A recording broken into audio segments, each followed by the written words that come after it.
Joining us right now is Jonathan Greenblatt. He is the CEO and National Director of the Anti-Defamation League. Jonathan, great to talk to you. I want to begin with what you are hearing from the community there. How are people doing, as far as you know?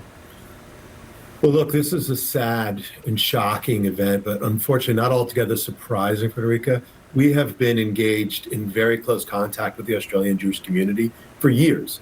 ADL hosts the J7, the 7 largest Jewish communities in the world, including Australia. We were literally just there last week for an annual summit. What I can tell you is that harassment, vandalism, and violence has all increased dramatically in Australia since October the 7th. It's up nearly 500%. A synagogue was firebombed, a kosher restaurant vandalized, people harassed in broad daylight. So the community is reeling right now after feeling traumatized for the last 2 years. Wow. So very similar feelings that many Jewish people in the U.S. have been feeling after October 7th. So I wonder, when you all had that meeting, that gathering, what were some of the things that you talked about as it pertains to shared experiences, what the potential solutions are, or perhaps what measures people are taking to feel more secure and be more secure?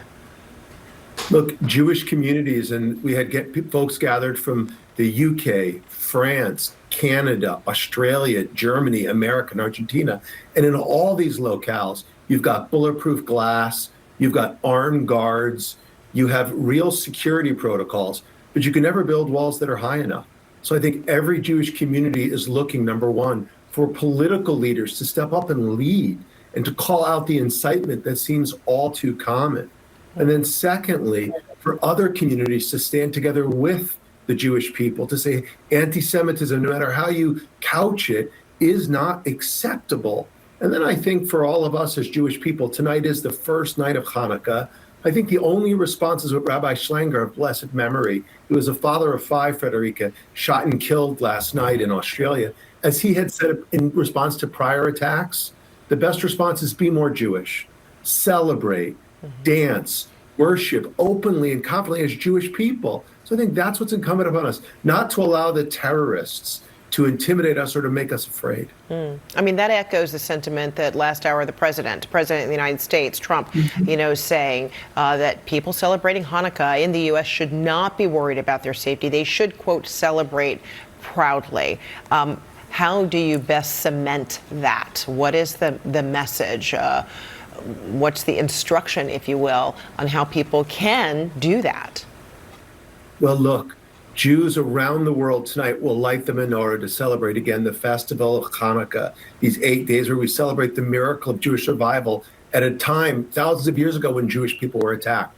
So this year, this night, in this moment, not only do I think Jews should stand up and light that menorah proudly, I would encourage non-Jewish allies to do the same.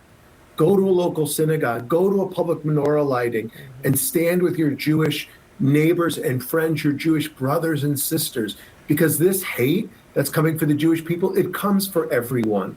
And now more than ever, we all need to stand together, no matter how you worship, no matter where you're from, and say, not on our watch. We stand together as a community, and we're stronger when we're together. Yeah, beautifully said. We are all in this together. Jonathan Greenblatt, thank you so much. Thank you.